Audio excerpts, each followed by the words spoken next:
நாம் யாரும் கர்த்தருடைய வார்த்தைக்கு செல்வோம். யோவான் எழுதின சுவிசேஷம் 15வது அதிகாரம். எல்லாரும் எடுத்துக்கொள்ளுங்கள். யோவான் எழுதின சுவிசேஷம் 15வது அதிகாரம் 15வது வசனத்தை நாம் யாரும் இணைந்து வாசிக்கலாம். யோவான் 15:15. இனி நான் உங்களை ஊழியக்காரர் என்று சொல்லுகிறது இல்லை. ஊழியக்காரர் தன் எஜமான் செய்கிறதை அறிய மாட்டார். நான் உங்களை சிநேகிதர் என்கிறேன் என்றேன். ஏனெனில் என் பிதாவிடத்தில் நான் கேள்விப்பட்ட எல்லாவற்றையும் உங்களுக்கு அறிவித்தேன். திரும்ப இணைந்து வாசிக்கலாம். இனி நான் உங்களை ஊழியக்காரர் என்று சொல்லுகிறது இல்லை. ஊழியக்காரன் தன் எஜமான் செய்கிறதை அறிய மாட்டார். நான் உங்களை சிநேகிதர் என்றேன். ஏனெனில் என் பிதாவிடத்தில் நான் கேள்விப்பட்ட எல்லாவற்றையும் உங்களுக்கு அறிவித்தேன். உங்களுக்கு எல்லாத்தையும் நான் சொன்னேன், அதனால் உங்களை சிநேகிதர் என்று சொல்லுவோம். அதாவது சிநேகிதர் என்று சொல்லும்போது யார்கிட்டையும் சொல்லாத ஒளிவு மறைவில் அதான் எத்தனையோ விஷயங்களை கூட அவங்க ஃப்ரெண்ட்ஸ்கிட்ட ஷேர் பண்ணுவாங்க. ஏன்னா அவர் நம்பப்படத்தக்கவர்கள் என்று அவருடைய கணக்கில் இருக்கும். எல்லாத்தையும் ஷேர் பண்ணுவாங்க. அப்பா அம்மாட்ட ஷேர் பண்ணாதது கூட சகோதரிகிட்ட ஷேர் பண்ண யார்கிட்ட ஃப்ரெண்ட்ஸ்கிட்ட ஷேர் பண்ணுவாங்க. அப்படின்னா இங்கே இயேசு சொல்றார், நீங்கள் என் சிநேகிதர் என்கிறேன். தேவனுடைய அழைப்பு நமக்கு ஆசீர்வாதமாக இருக்குது. அதுவும் அவரோடு கூட இருக்கிற உறவும் நமக்கு ஆசீர்வாதம். உறவினால் ஏற்படக்கூடிய ஆசீர்வாதம், blessings அந்த ரிலேஷன்ஷிப் இருக்கிறோம். தேவனோடு கூட இருக்கிற உறவுலே நமக்கு இருக்கிற ஆசீர்வாதம் என்ற தலைப்பில் இன்னைக்கு பார்க்க போகிறோம். அப்படின்னா உறவே போற ஒரு ஆசீர்வாதம். உன்னை தேவனே யாருமே தெரியாமல் ஒரு வாழ்க்கை வாழ்ந்துட்டு இருக்கோம். தேவனை அறியும்படி கண்கள் இருக்கிறதா தேவனை எங்கள் கர்த்தரை அறிந்து கொள்ளவும் அவர் மூலமாய் தேவனிடத்தில் வர உதவி செய்யலாம். ஆக எதுக்காக நம்ம தேவனுக்கு உறவுக்காகவும் பொருளுக்காகவா? நிறைய பேர் தப்பான புரிதல் கொண்டு இருக்கிறதுனால தான் பணத்தை முன்னாடி வச்சு கடவுளை பின்னாடி வச்சிடறாங்க. பணத்துக்காக வருவாங்க, சுகத்துக்காக வருவாங்க, காசு பணம் கிடைக்கிற வரைக்கும், சுகம் கிடைக்கிற வரைக்கும், நன்மை கிடைக்கிற வரைக்கும், அற்புதம் நடக்கிற வரைக்கும் ஆண்டவராகிய இயேசு வரும்.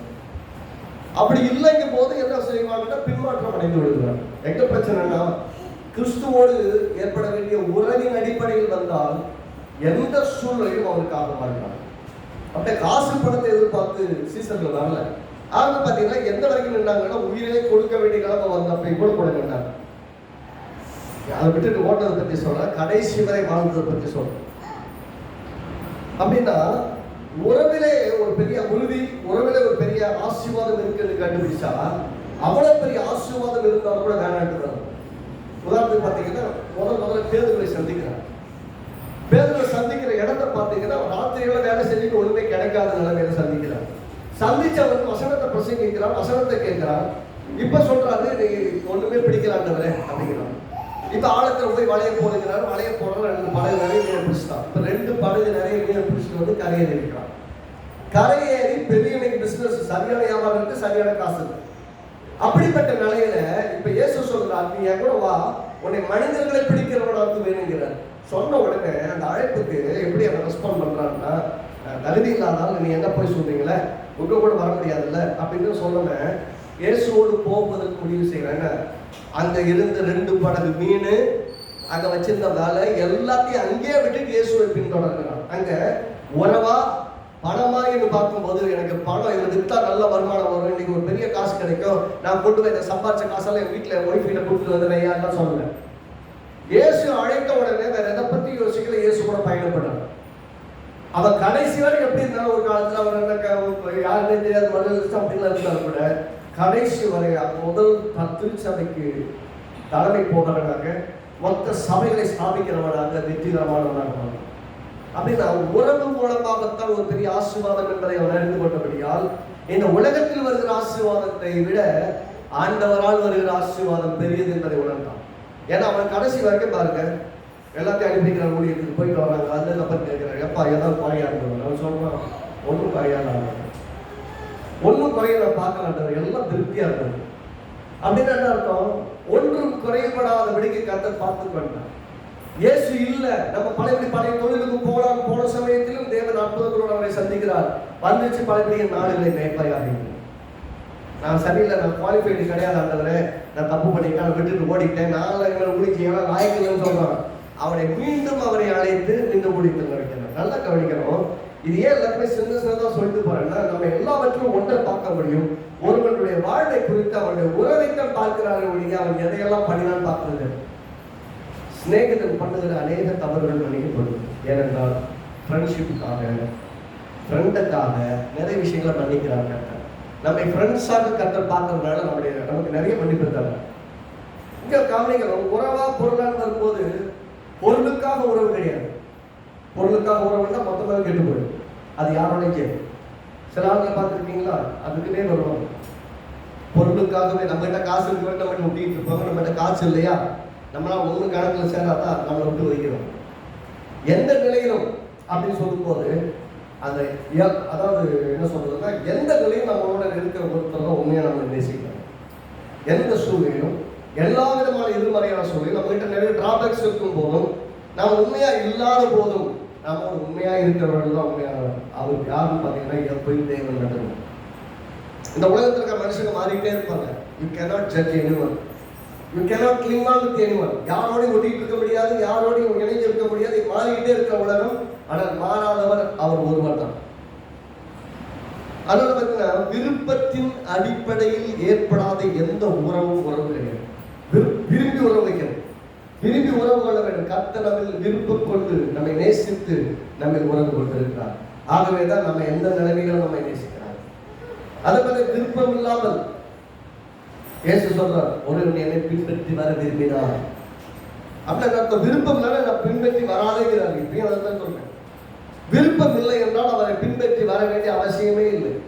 அவரை விரும்பினார், அவரை நேசித்தார். நன்மையோ தீமையோ, சுகமோ துக்கமோ, பலவீனமோ, அப்போஸ்தலனாகிய பவுல் சொல்வது போல வருத்தமோ துன்பமோ பசியோ நாசமோசமோ பட்டயமோ நிகழ்காலமோ வருங்காலமோ வேற எந்த சிருஷ்டியானாலும் என் தேவனுடைய அன்பிலிருந்து பிரிக்க மாட்டார். அப்படின்னா தேவனுடைய அன்பிலிருந்து நம்மை பிரிக்க மாட்டார்.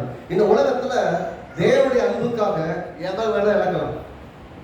தேவனுடைய அன்பில் நாம் வாழ்வதற்காக யாரையும் இழக்கலாம். எப்படிப்பட்ட பெஸ்ட் பீப்புளை கூட இழக்கலாம், தப்பே கிடையாது. ஆனால் பெஸ்ட் பீப்புள் நினைச்சிட்டு கத்தரை விட்டோம்னா அதை விட பொழுது நடந்தது.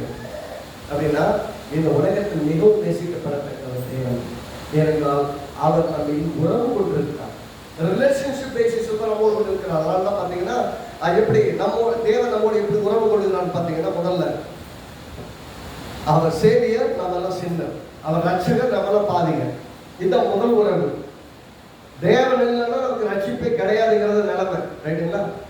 இயேசு ரட்சகராக வந்தால் நாம் பாவிகளாக இருந்து நம்மை மீட்டு விட்டார். அப்போ முதல் உறவு என்னன்னா, அவர் ரட்சகராக இருந்தால் நாம் ரட்சிக்கப்பட வேண்டிய பாவிகளாக இருந்தோம்.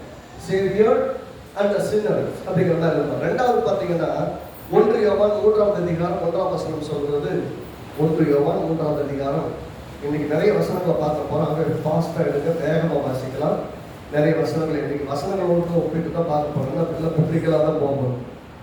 1 யோவான் 3ஆம் அதிகாரம் 1ஆம் வசனம் எல்லாம் சேர்ந்து வாசிக்கலாம். புதிய ஏற்பாடு புஸ்தகத்தில் 327 பேஜ் நம்பர் 327 3ஆவது வசனம். 3ஆவது அதிகாரம் 1ஆம் வசனம். நாம் தேவனுடைய பிள்ளைகள் என்று அழைக்கிறதுனாலே பிதாவானவர் நமக்கு பாராட்டின அன்பு இவ்வளவு பெரிது என்று பாருங்கள். என்ன சொல்றாரு? நாம் தேவனுடைய பிள்ளைகள் என்று அழைக்கப்படுவதனாலே பிதாவானவர் நமக்கு பாராட்டின அன்பு எவ்வளவு பெரிது என்று பாருங்கள். அப்படி என்ன சொல்ற? நம்ம சேவியரும் பாவியும் ரட்சகருமாக ஒரு உறவு இருந்தது. ரட்சிக்கப்பட்ட பின்பாக நம்ம எப்படி ஆயிட்டோம்? குமாரன் பிள்ளை. பிதா குமாரன், அவர் பிதா, நம்ம எல்லாம் பிள்ளைங்க. ரட்சிக்கப்பட்ட பிள்ளைகள் பின்னாடி எல்லாம் ஆயிட்டோம். என்ன ஆயிட்டோம்? இதுக்கப்புறம் ரட்சிக்கப்பட்ட விசுவாசி நான் பாவியானவரேன்னு போகக்கூடாது. ரட்சிக்கப்பட்ட விசுவாசி ரட்சிக்கப்பட்ட நாளுக்கு அப்புறம் பிதாவேன்னு தான் போகணும். அந்த பாவியா வாழ பாட்டெல்லாம் வேலைக்காகாது. பாவி சொல்லிட்டு அலையிற வேலைக்காகாது. நம்மை பிள்ளைகளாக கர்த்தர் பார்க்கிறார். நல்லா கவனிக்கணும். பிதாவானவர் நம்ம வைத்திருக்கிற அன்பு பார்த்தீங்கன்னா மத்திய 6:32 பார்த்தீங்கன்னா என்ன சொல்றாரு? பிதா பரமபிதா உங்களுக்கு இவெல்லாம் தேவை என்று அறிந்திருக்கிறார். பரமபிதா அப்படின்னா உங்க அப்பாவுக்கு தெரியலாம், உனக்கு எல்லாம் தேவை அப்படின்னு தெரியும். எதை பத்தி பேசும்போது சொல்றாரு? சாப்பிட்றதுக்கு ஆகாரம், குடிக்கிறதுக்கு கொடுத்துருக்கு ட்ரெஸ், இருக்கிறதுக்கு வீடு, எதுவாக இருந்தாலும் எல்லாம் உங்கள் பரமபிதா அறிந்திருக்கிறார். அதே மாதிரி மத்திய 7ஆவது 11ஆம் வசனம் பிதாவானவர் நன்மையானதை கருதுகிறார். பொல்லாதவர்களாகி நீங்கள் உங்கள் பிள்ளைகளுக்கு நல்ல ஈவுகளை கொடுக்க அறிந்திருக்கும் போது பரமபிதாவானவர் நம்முடைய பிள்ளைகளுக்கு நல்ல ஈவுகளை கொடுக்க அறிந்திருக்கிறோம் சொல்லுது இல்லையா? அப்படின்னா அங்கே நமக்கு பரமபிதா, நாமெல்லாம் பிள்ளைகள் என்ற உறவு. முதல் காரியம் நம்மளாம் பாதிங்க, அவர் ரட்சகர். ரெண்டாவது காரியம், ரெண்டாவது உறவு, அவர் பிதா, நாம் எல்லாம் பிள்ளைகள். அப்படின்னா அவர் செய்ததெல்லாம் நமக்கு நல்லது மாதிரி தெரியலனாலும் நம்ம அப்பா அம்மா எப்பயுமே நல்லதுதான் செய்வாங்க. எப்பயுமே தகப்பன் எப்பயுமே பிள்ளைகளுக்கு என்னதான் செய்வாரு? நல்லதுதான் செய்வார். ஒரு அந்த சமயத்தில் நமக்கு நல்லது இல்லாதது மாதிரி கூட தெரியும். ஆனால் அந்த காலகட்டத்தில் நமக்கு கஷ்டமா கூட இருக்கும். ஆனால் எப்போதுமே நம்மை நேசிக்கிற தகப்பன் நமக்கு எப்போதும் நல்லதான் செய்வார். அப்படின்னா நம்ம பிதாவானவர் நம்மை நேசிக்கிறார்கள் சொல்லும்போது, உங்க பிள்ளைகளுக்கு நீங்க கொடுக்கறத விட பரம பிதா கெட்டவளாகி நீங்களும் நல்லா செஞ்சா நான் நல்லா செய்யறேங்கிறார். அடுத்தது யோவான் 8வது அதிகாரம் 31, 32. யோவான் 8, 31, 32. எல்லாரும் எடுத்துக்கொள்ள சேர்ந்து வாசிக்கலாம். இயேசு தம்மை விசுவாசித்த யூதர்களை நோக்கி, நீங்கள் என் உபதேசத்தில் நிலைத்திருந்தால் மெய்யாகவே சீஷர்களாக இருப்பீர்கள், சத்தியத்தையும் அறிவின் சத்தியம் உங்களை விடுதலையாக்கும் என்றார். நல்ல கவனிக்க. யோவான் 8, 31, 32 சொல்லுது சீஷர்கள். அவர் எப்படி அடுத்த உறவு எப்படி? அவர் குரு, நாம் எல்லாம் சீஷர்கள். அவர் போதிக்கிறவர், நாமெல்லாம் சீஷர்கள். அப்படின்னா அடுத்த கிறிஸ்து தம்மை எப்படி வெளிப்படுத்துகிறாரு? நான் உங்களுக்கு உபதேசிக்கிற, போதிக்கிற, எல்லாத்தையும் கேட்டு அதன்படி இருந்தால் என்னுடைய சீஷர்களா இருப்பீங்க. அப்படின்னா குருவுக்கு நல்ல சிஷியர் சொல்லுவாங்கல்ல. அப்படின்னா நம்ம வாழ்க்கையில வெற்றிகரமாய் வாழ்வதற்கு அவர் குருவாக இருக்கிறார். நாம் எல்லாம் கற்றுக்கொள்கிற சீஷர்களாக இருக்கிறோம். அடுத்த உறவு, நான்காவது உறவு எப்படிப்பட்டன்னா, அவர் ஊழிய, அவர் எஜமான், நம்மளாம் ஊழியக்காரர். அவர் எஜமான், நம்மள ஊழியக்காரர். யோவான் 12வது அதிகாரம் 26வது வசனம். யோவான் 12:26. எல்லாம் பயம் வேண்டுங்க. யோவான் 12:26. ஒருவன் எனக்கு ஊழியம் செய்கிறவனானால் என்னை பின்பற்ற கடவன். நான் எங்கே இருக்கிறேனோ அங்கே என் ஊழியக்காரனும் இருப்பான். ஒருவன் எனக்கு ஊழியம் செய்தால் அவரை பிதாவானது திறன். என்ன சொல்றாருன்னா, அடுத்த உறவு எப்படின்னா, அவர் எஜமான், நான் ஊழியக்காரன். எனக்கு ஒருவன் ஊழியம் செய்தால் நான் எங்க இருப்போனா அவன் அங்க இருப்பான். ஏசு எங்க இருப்பாரு? பாதாளத்தில் இருப்பாரா, பரலோகத்தில் இருப்பாரா? எல்லாம் சொல்லுங்களேன். ஏசு எங்க இருப்பார்? பாதாளத்திலே, பரலோகத்திலையா? அவருக்கு ஊழியம் செய்தால் எங்க இருப்போம்? ஒருவன் எனக்கு ஊழியம் செய்தால் நான் எங்கே இருப்பேனோ அங்கே அவன் என் கூட இருப்பான். அப்படின்னா ஊழியம் செய்யறதுன்னா பிரசங்கிக்கிறது மட்டும் கிடையாது. அவரை ஆராதிப்பது, அவரை தொழுது கொள்வது, அவருக்கு சேவிப்பது, அவருக்காக வாழ்வது. அவர்களையும் கர்த்தர் சொல்ல ஊழியக்காரர்கள் தான் சொல்றாங்க. அப்படின்னா பிரசங்கத்தை பண்றவங்க மட்டும்தான் ஊழியக்காரங்க அப்படின்னு நினைச்சிட்டோம்னு சொன்னா அவங்கெல்லாம் ஸ்பெஷல் ஆகிடும். இவங்கெல்லாம் பரலோகத்துக்கு போயிடுவாங்க, நாங்கெல்லாம் வர மாட்டோம். அப்படிதான் கூட்டம் சொல்லிட்டாங்க. நாங்கள் மட்டும்தான், நாங்கெல்லாம் பார்த்தீங்கன்னா கரைபடாதவர்கள், நாங்கள் மட்டும் பரலோகத்துக்கு இருப்போம், நீங்க எல்லாம் ஒருத்தர் வர மாட்டீங்க அப்படின்னு. அப்படின்னா நீ கணக்கெடுத்து பாருங்களேன். கோடான கோடி மக்கள் இருக்கிறாங்க. அதுல 1,44,000 பேர் தான் பரலோகத்துக்கு போவாங்கன்னா மற்றவங்க எங்க போவாங்க? எல்லாம் நரகமா. அப்ப சத்தியம் விளங்காத ஆட்களை வச்சுட்டு இப்படிப்பட்ட புரிந்து கொள்வதனால தான் பிரச்சனைகள் வருது. அப்படின்னா அவங்க எல்லாம் பரலோக கேடரு, மற்றவங்களாம் இருக்கிறதுக்கு நான் கரல் கட்டை அப்படின்ற மாதிரி யோசிக்கிற அளவுக்கு மனநலம் மாறி போகும். கர்த்தர் நம்மை மீட்டு கொண்டாருன்னா நித்திய மீட்பு. சொல்லுங்க, நித்திய eternally save. Once save, eternally save. ரட்சிக்கப்பட்டாச்சுன்னா பாதி வேக்காடெல்லாம் கிடையாது, அரை வேக்காடெல்லாம் கிடையாது, முழுமையா ரட்சித்து இருக்கிறார். பரலோகத்துக்கு கண்டு சேர்க்க அவர் கவனமா இருக்கிறார். இங்க கவனிக்கணும், அவர் என் ஊழிய, நான் எங்க இருக்கிறோனோ அவர் அங்கே என் ஊழியக்காரன் இருப்பார். அப்படின்னா நான் எங்க இருப்போம் அங்க இருப்பேன், ஏசு எங்க இருப்போம் அங்க இருப்பான். அது சொல்லும்போது சொல்றாரு, என்னை எனக்கு உண்மையை ஊழியம் செய்கிறவன் ஒருவன் எனக்கு ஊழியம் செய்தால் அவரை பிதா கனம் பண்ணுவார். அப்புறம் பிதா அவனை கனம் பண்ணும் அளவிற்கு எனக்கு வேலைக்காரனா இருக்கான். அப்படின்னா அவர் எஜமான், நான் ஊழியக்காரன். இது 4வது உறவு. 5வது உறவு தான் யோவான் 15 நம்ம வாசிச்சோம் இல்லையா? 15 அடுத்த லெவலுக்கு ப்ரொமோட் பண்றாரு. 13ஆம் வசனத்திலிருந்து வாசிப்போம். 15ஆம் வசனம் தான் நம்ம வாசிச்சோம். என் ஊழியக்காரர்கள் சொல்றது இல்லைன்னு ஆரம்பிக்கிறார் இல்லையா? ஆனா நீங்க 13 ஒருவன் தன் சிநேகிதருக்காக தன் ஜீவனை கொடுக்கிற அன்பிலும் அதிகமான அன்பு ஒருவரிடத்தில் இருக்கிறது.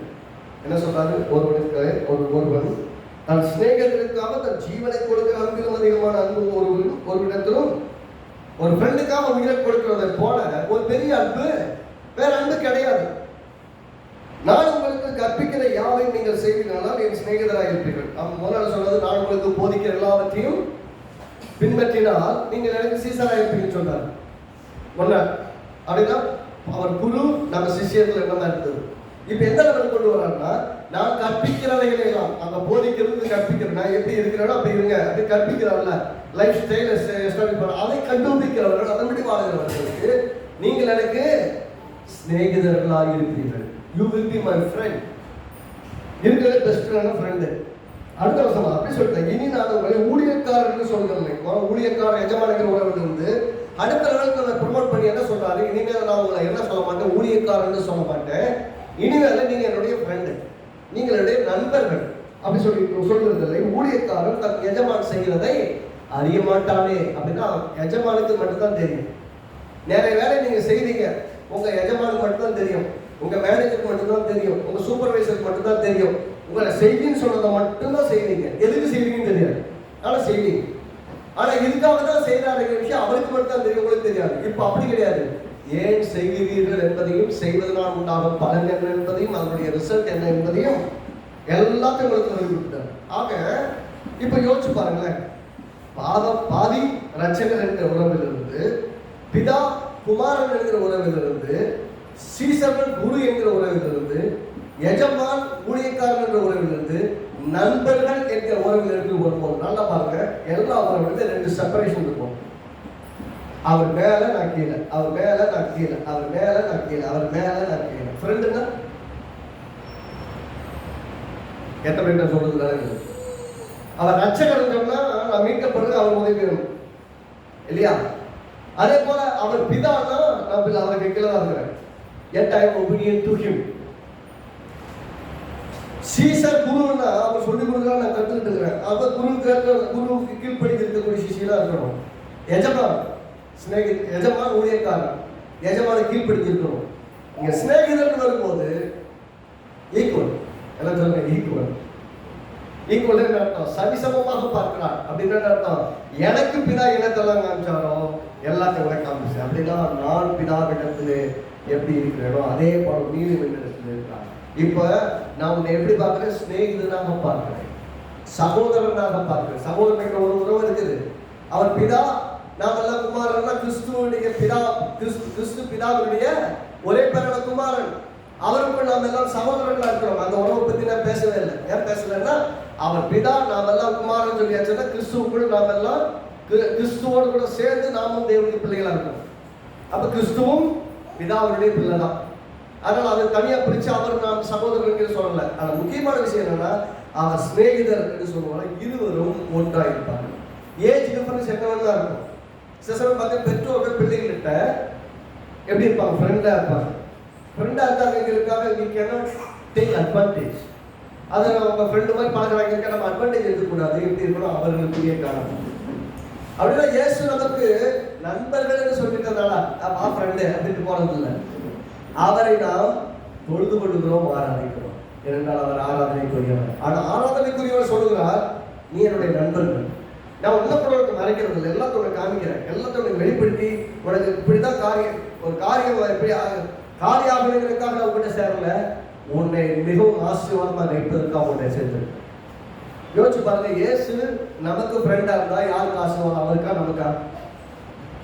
அதான் சொல்ல உறவே ஆசீர்வாதம். அவர் கிறிஸ்துவோடு கூட நமக்கு இருக்கிற உறவே ஆசீர்வாதம். ஆகவே அவரோட இருக்கிற உறவுக்காக மகிழ்ச்சியோடு இருப்போம், கொண்டாடுவோம். உலகத்தில் நிறைய பேர் ஃப்ரெண்ட்ஸ் பார்த்துருக்கீங்களா? ஃப்ரெண்டாக சேர்ந்தவங்க எதுக்கு? தண்ணி அடிக்க போவாங்க.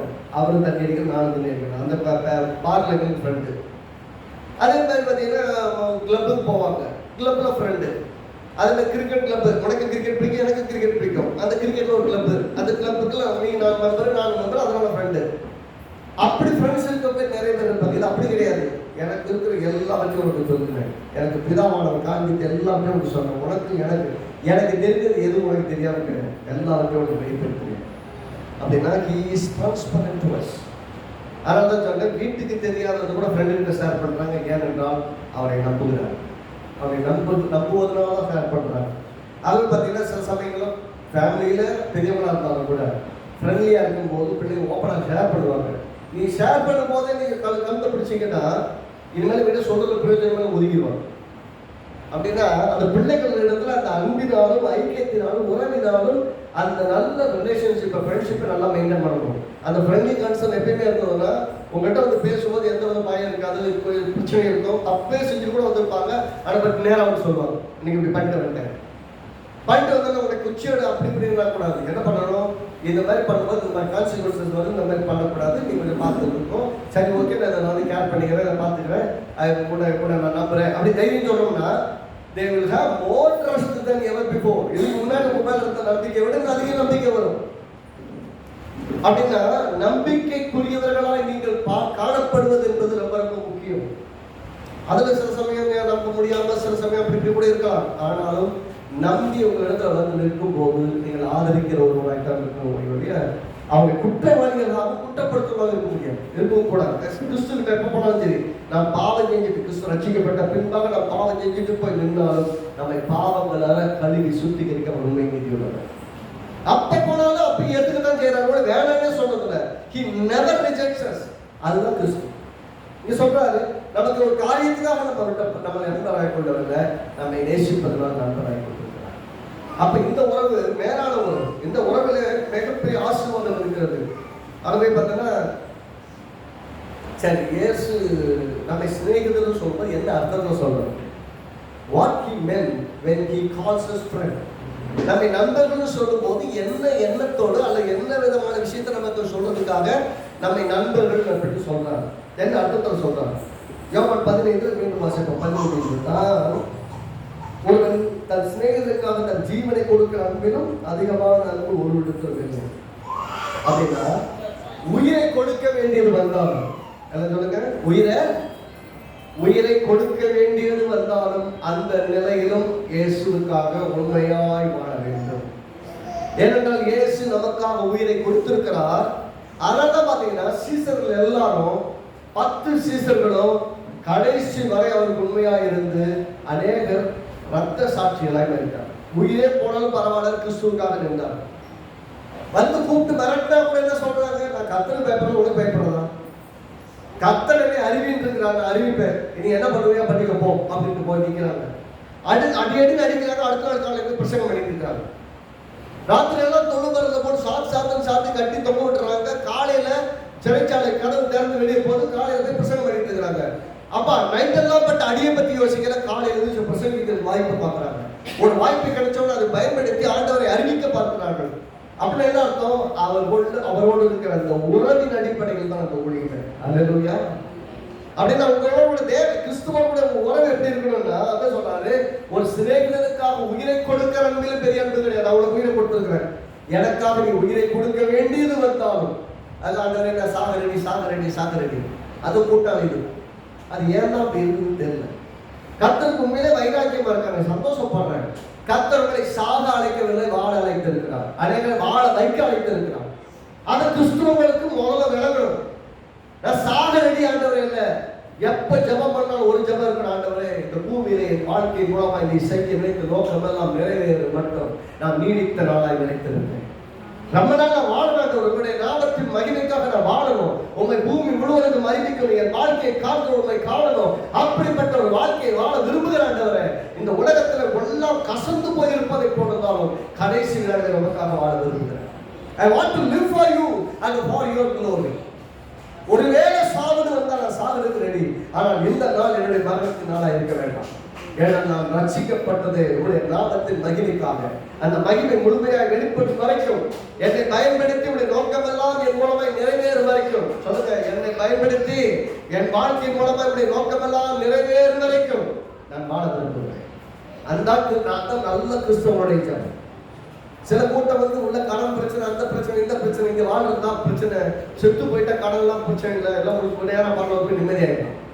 இதுல சாக இருக்கிற கூட்டம் எப்படிப்பட்ட கூட்டம்னா, நான் தான் நெருங்கி போய் நிற்கிறது கிடையாது. நான் சொல்றேன், இயேசு நிறைய சமயத்துல கொள்ள வந்தாங்க, ஒதுங்கி போயிட்டார், மறைஞ்சு போயிட்டார். ஏன் அவர் நெஞ்ச காட்டி நிக்கல? இயேசு எப்ப போய் மறைக்க போறாருன்னா, வேலை வந்தது.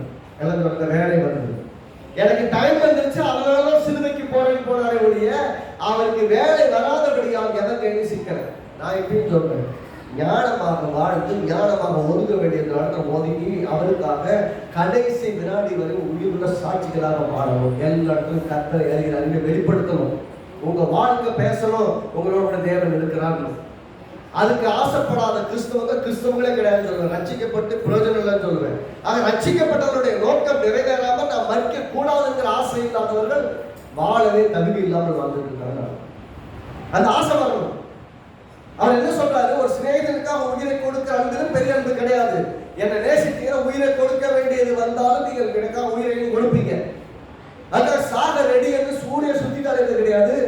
சாவு வரும்போது தான். கடைசி வரை வாழ்ந்தார்கள், கடைசி வரை சூசைட் அறிவித்தார்கள். வயசான காலத்துல நேரம் வச்சு அடைஞ்சாங்க, தலைகளை வச்சு கொண்டாங்க, போட்டாங்க, என்னென்னமோ பண்ணாங்க. எத்தனையோ சித்திரவதைகளை செய்து கொண்டார்கள். ஆமா, இறக்கவும் ஆயத்தமா இருந்தார்கள் இயேசுவை அறிவிப்பதற்காக. அதுல தப்பே கிடையாது. ஆனா நான் சாகத்தான் ரெடி நாளுங்க ஆண்டவரே ரத்த சாட்சியா சாகுறேன் ஆண்டவர். அது ஒரு பெரிய கூட்டம். அவங்க ரெடி நான் பரிதாபப்பட்டிருக்கேன். அது சின்ன பிள்ளைல இருந்து ரெடி பண்றாங்க. அவள் நினைச்சு நான் ரொம்ப வருத்தப்படுறேன். அந்த பிள்ளைகளுக்கு ஒன்றை அறிவிக்க வேண்டும்.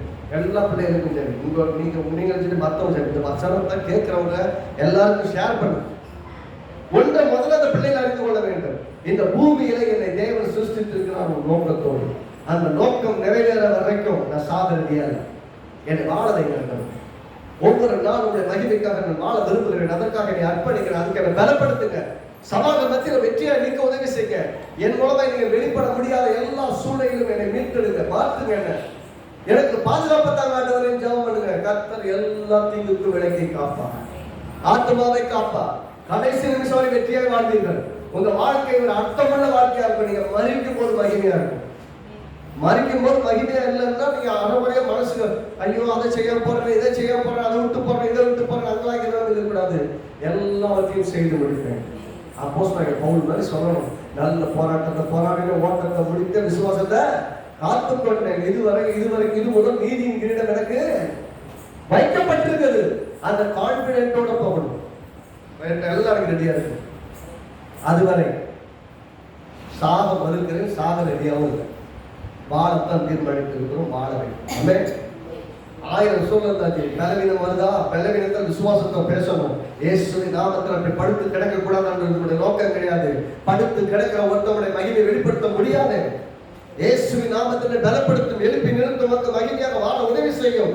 தரித்திரர்கள் மகிமைப்படுத்த முடியாது. என்னை காண்கிறவர்கள் என்னிலே உடைய ஆசீர்வாதத்தை பார்க்கணுமே. நான் பலனோடு நிற்கிறதை பார்க்கணும், நம்மை அறிவிக்கக்கூடியவனாய் நிற்கிறதை பார்க்கணுமே கர்த்தாவே. அப்படி ஜெபித்து அதை காரியங்களை மேற்கொள்ளத்தான் செய்ய முடியல. அப்படி படுத்து இருக்கக்கூடாது. முடியலன்னா மருத்துவம் இருக்குது. மருத்துவமே வேலை செய்யறாங்க. மருத்துவம் தேவன் இருக்கிறார். டாக்டர் ஓரளவுக்கு முயற்சி பண்ணிட்டு மேல என்னால முடியாது, உங்களை கடவுள் தான் காப்பாற்றணும். நான் என்ன சொல்றேன், வந்து கடவுளையே நம்பிட்டு போயிட்டோம்னா கடவுளை நம்பி தைரியமா ஜெயிச்சு போயிருக்கணும். இல்லையா? இல்ல மருந்தையாவது எடுத்துக்கணும். அதுக்கு மேல மருந்தே வேலை செய்யணும், கடவுள் தான் வேலை செய்ய முடியும். அப்ப கடவுளை சார்ந்து கொண்டு மருந்து எடுத்துட்டு விசுவாசித்துட்டு ஒண்ணுதான் நோக்கம். மருந்து மேல நோக்கம் கிடையாது. மகத்துவ தேவனுக்காக வாழ்றதுதான் நோக்கம். அந்த நோக்கத்துக்காக வாழும்படியா ஒவ்வொரு நாள் முன்னேறுங்க. அதுல மகிமை இருக்கிறது, அதை வெளிப்படும். தேவைப்பட்டாதான் ஜீவனை கொடுக்கணும். சாதனை ரெடியாக அழிஞ்சிக்க கூடாது. சொல்றாரு, ஒரு சிநேகிதனுக்காக நான் உயிரை கொடுக்கலான்னு பெருசு கிடையாது, உங்களுக்காக என் உயிரை கொடுக்குறேன் அப்படின்னு இயேசு சொல்றார். ரோமர் கழுதின் நிருபம் 5வது அதிகாரம். ரோமர் கழுதின் நிருபம் 5வது இதே விஷயத்தை தான் பேசணும். இயேசு சொல்ற இதே விஷயத்தை தான் அப்போஸ்தலனாகிய பவுல் ரோமருக்கு எழுதும் போது, ரோம சபைக்கு எழுதும் போது இப்படி சொல்லுறார். 5வது 7ஆம் வசனம் 8ஆம் வசனம் பாருங்க. நீதிமானுக்காக ஒருவன் மரிக்கிறது அரிது. அதான் நீதிமானுக்காக நல்ல மனுஷனுக்காக ஒருத்தர் சார்ந்தது பெருசு. நல்லவனுக்காக ஒரு வேலை ஒரு மரிக்க துணிவான். நீதிமானுக்கு ஒரு மரிக்கிறது ரொம்ப அரிது. நல்லவனுக்காக ஒருவேளை ஒருவன் மரிக்க துணிவான். ஆனா நாம் ஆதிகளாக இருக்கையில் கிறிஸ்து நமக்காக மரித்தனாலே தேவன் நம்மை வைத்த அந்த தமது அன்பை விளக்கப்படுகிறார். என்ன சொல்லுங்க, நாம் பாவிகளா இருக்கும் போது மரித்ததுனாலே நல்லா கவனிக்கணும். நீதிமானுக்காக மரிக்கல, நல்லவனுக்காக மரிக்கல. நாம் எல்லாம் பாவிகளா இருக்கும் போது மரித்தார். நீதிமானுக்காக அரிதா மரிப்பாங்க. ஒரு சில அவனுக்கு மேல நான் போறேன் செய்யுது, அவனுக்கு மேல நான் சாக போறேன் அப்படி போவான். அவனை விட்டுருங்க, என் உயிர் எடுத்துக்காங்க. எத்தனையோ சார் பார்த்தீங்கன்னா சில தலைவர்கள்லாம் பார்த்தீங்கன்னா மருத்துவமனையில முடியாமல் கிடக்கும் போது என் உயிர் எடுத்துக்காங்க, அவர் வாழதைங்க எத்தனையோ பேர் சொல்றதெல்லாம் கேட்கறோம். அப்படின்னு என்ன அர்த்தம்னா என் உயிரை விட அவங்க உயிர் முக்கியம்னு பார்க்கறாங்க. அவங்க பாருங்கன்னா அவர் நல்லவர் அல்லது நம்ம நீதிமான், அவர் நல்லா இருக்கணும் அப்படின்னு நினைக்கா தன் உயிரை கொடுக்க முன்பாடுறாங்க. ஆனா வேதம் சொல்றது நம்மளை எந்த லிஸ்ட்லயுமே சேர்க்க முடியாது. நாம் பாவிகளாய் இருக்கும் போது கிறிஸ்து நமக்காக மரித்ததுனால தேவன் நம்முடைய அன்பை விளக்கப்படினார். அப்படின்னா நாம நல்லவளா இருக்கும்போது நமக்காக மரிக்கல, நீதிமானா இருக்கும்போது மரிக்கல, நான் பாவிகளா இருக்கும்போது மரித்து இருக்கிறான். நான் என்ன கேட்கிறேன், நீங்கள் நான் பாவிகளா இருக்கும் போதே மரித்தவர்னு சொன்னா இதுக்கப்புறம் நீங்க என்ன செஞ்சு அவர் பாவம் அவருடைய அன்பை மாத்திட முடியும்? உங்களுடைய எந்த செயலும் அவருடைய அன்பை மாற்ற முடியாது. அவருடைய அன்பை நாம தான் புரிந்து கொள்ளணும், நாம தான் மாறணும். சொல்லுங்க, நாம மாறணும். அவருடைய அன்பை புரிந்து கொள்ளும்படி கண்கள் திறக்கப்படணும், பிரகாசமான மனக்கண்கள். உங்களுடைய அன்புக்கு இணையாக ஒன்றுமே காணே. அதான் உண்மை. அந்த அன்புக்கு இணைய ஒன்றுமே கிடையாது. அதனாலதான் சொல்றேன், மனுஷன் அன்பை நம்பாதீங்க. தேவனுடைய அன்பை சார்ந்து கொள்ளுங்கள், தேவனை நேசியுங்கள், தேவனோடு உறவு கொள்ளுங்கள். அந்த உறவு தான் ஆசீர்வாதம். இந்த உலகத்துல மனுஷன் நினைச்சு நினைச்சு மாறிட்டே இருப்பான்.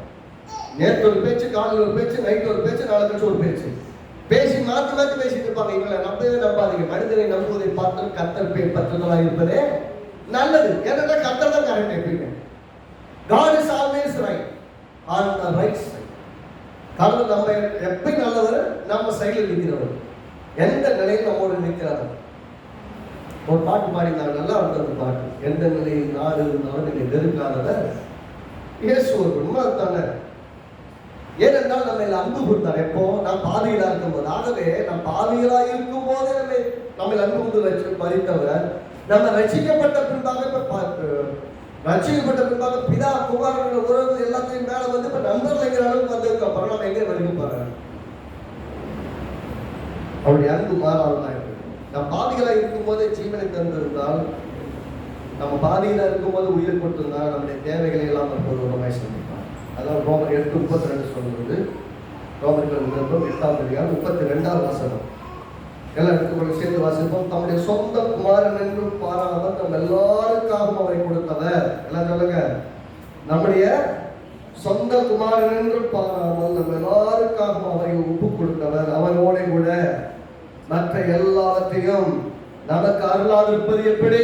நமக்கு கொடுக்காம இருக்கிறது எப்படி?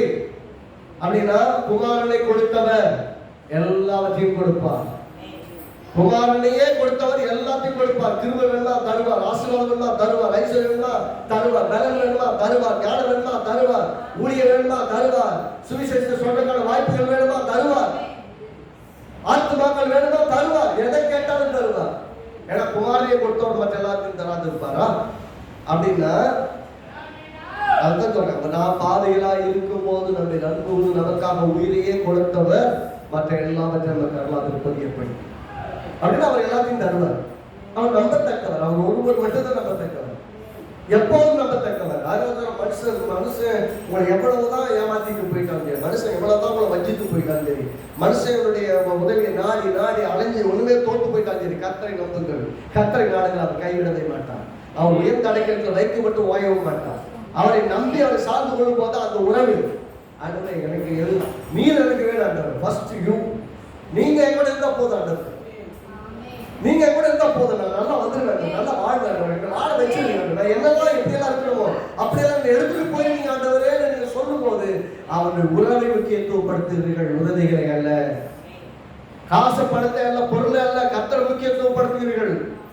கர்த்தர் கூட இருந்தா ஒன்று உங்களுக்கு குறைபடாது.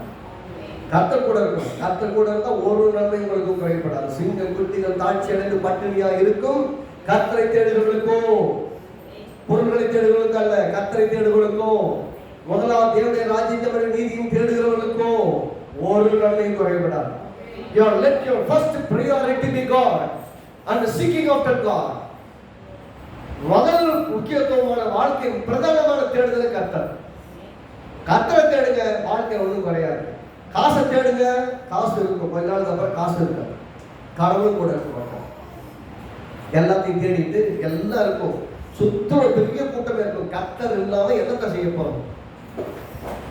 கர்த்தர் இருந்தா தான் எல்லாமே நமக்கு வரும், எல்லாமே இருக்கும். எல்லாம் இருந்தது கர்த்தர் இல்லாம பிரச்சனை வேஸ்ட்.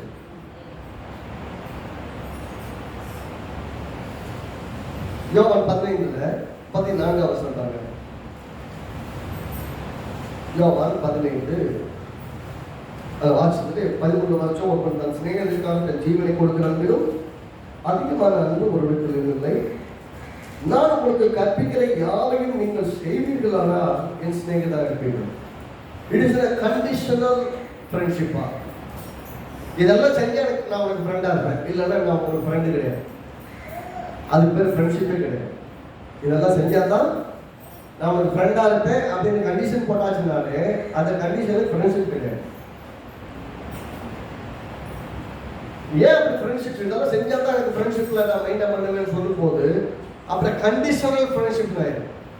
ஆனால் தேவனுடைய அன்பு எப்படிப்பட்டதோ அன்கண்டிஷனல் அகாப்பே. அகாப்பே லவ்னு சொல்லும் போது நம்ம கிட்ட எந்த கண்டிஷனும் கிடையாது, நம்ம கிட்ட எந்த விதமான கண்ட்ரோலும் கிடையாது, முற்றிலும் சுதந்திரமான அன்பு. அவரை விரும்பி நேசிக்கிறார், நம்ம அப்படித்தான் நேசிக்கிறார். ஆகவே நீங்கள் இந்த உபதேசத்தின்படி செய்வீர்களானால் அப்படின்னா மிரட்டலான்னு கேட்டீங்கன்னா மிரட்டலாம் கிடையாது. என்னுடைய நட்பிலே நீங்கள் தொடர்ந்து நீடித்திருக்க வேண்டும் என்றால் நான் உங்களுக்கு கற்பிக்கிற வகையெல்லாம் கரெக்டாக கை கொண்டீங்கன்னா பார்க்கறவங்க சொல்லுவாங்க நீ என்னோட ஃப்ரெண்டு. அப்ப நீங்க இயேசு செய்யறதுக்கு நேர்மாறா செஞ்சுட்டு இருந்தீங்கன்னா அவர் உங்களுக்கு காண்பித்த வழிகளை விட வித்தியாசமா செய்து கொண்டு இருந்தீங்கன்னா உங்களை பார்க்கறவங்க எப்படி அவரோட ஃப்ரெண்டுன்னு சொல்லுவாங்க. அதனாலதான் பாத்தீங்கன்னா ஒரு சில தத்துவ ஞானிகள் சொல்லுவாங்க, முதல்ல உங்க ஃப்ரெண்ட்ஸ் எல்லாம் யாருன்னு சொல்லு, நான் இனி யாருன்னு சொல்றேன். கேட்டுருக்கீங்களா? Tell me about your friend, I will tell you who you are. உன் ஃப்ரெண்ட்ஸ் எல்லாம் யாருன்னு சொல்ல 10 பேரை பத்தி சொல்லு, நீ யாரும் நான் சொல்றேன் அப்படின்னா நீ யாரும் அப்படித்தான் உங்களுடைய ஃப்ரெண்ட்ஷிப் இருக்கும். அப்போ உங்க ஃப்ரெண்டை பத்தி தெரிஞ்சுக்கிட்டா உன்னை பத்தி தெரிஞ்சது கஷ்டம் கிடையாது. உங்களோட லிஸ்ட் அவுட் பண்ணுங்க, உங்க ஃப்ரெண்ட் எல்லாம் யாருன்னு. எனக்கு ஃப்ரெண்டே கிடையாது சொல்லணும். அதுக்கு சிலர் இருக்கிறாங்க, யாரோ ஒரு ஆள் அப்பப்போ என்ன கான்டாக்ட் பண்ணுவாங்க. இப்போ அவங்க கால் பண்ணி பேசுவாங்க, நானே கால் பண்ணி என்ன நண்பா நல்லா இருக்கேன்னு பேசுனதே கிடையாது. அவர் கால் பண்ணினா நல்லா இருக்கு. நேற்று ஒரு கால் பண்ணாங்க, பழைய இருக்கிற வேலை செஞ்சாங்க 4 பேர் கால் 4 பேர் என்ன குரூப்பில் இருக்கிறோம், கால் பண்ணி பேசிட்டு இருந்தாங்க. பேசி இப்போ அது சொல்கிறேன், அதாவது அதற்கே கால் பண்ணணும், சில சமயம் கால் பண்ணணும், போன எடுக்க முடியாது. அப்படி என்ன சொல்ல வரேன்னா நம்ம ஃப்ரெண்ட்ஷிப் அப்படிதான் மெயின்டைன் பண்ணிட்டு இருக்கோம் மற்றவங்களோடலாம். ஏன்னா அதுக்கெல்லாம் நேரம் கூட கிடையாது. பாருங்க, பகல் ஃபுல்லாக வேலை மாதிரி ஓடிட்டு இருக்குது, வந்தால் வேறு வேலை போயிட்டு இருக்குது. அதை ஃப்ரெண்ட்ஷிப்பெல்லாம் மெயின்டைன் பண்ணுறது போனோம், இந்த ஃப்ரெண்ட் அப்படி பார்த்து வர்றதுக்கு வாய்ப்பே இல்லாமல் ஆயிடுச்சு. அதெல்லாம் ஃப்ரெண்ட்ஷிப்பு ஃப்ரெண்டு கிடையாது, ஃப்ரெண்ட்ஷிப்பும் கிடையாது. அந்த மாதிரி இருக்குது. எனக்கு தெரிஞ்ச வரைக்கும் ஃப்ரெண்ட்ஷிப்னு சொல்கிற அநேக ஃப்ரெண்ட்ஷிப் வந்து பொய்யான ஃப்ரெண்ட்ஷிப் தான். அதே நல்ல ஃப்ரெண்ட்ஷிப்பை தேர்ந்தெடுக்கும் போது லாங் லாஸ்டிங்காக நிற்கும் எல்லா சூழ்நிலையும். பாருங்க, இப்பயும் பாருங்க, என்னுடைய ஆரம்ப காலத்தில் நான் ரசிக்கப்படுறதுக்கு முன்னாடி எனக்கு உதவி செய்யறவங்க இன்னைக்கு வரைக்கும் அந்த நல்ல ரிலேஷன்ஷிப் மெயின்டைன் பண்ணுறாங்க. இன்னைக்கும் நல்லா இருக்கியா என்னன்னு பார்த்தா விசாரிப்பாங்க. ஊரில் ரொம்ப லிமிட்டடாக தான், ஊருக்கே போனாலும் ஒரே ஒரு ஆள் தான் ஃப்ரெண்டு. ஊருக்கே போனாலும் ஒரே ஒரு ஆள் தான் ஃப்ரெண்டு, நிறைய பேர் கிடையாது. ஊர்லேயே ஒரு ஆள் தான்.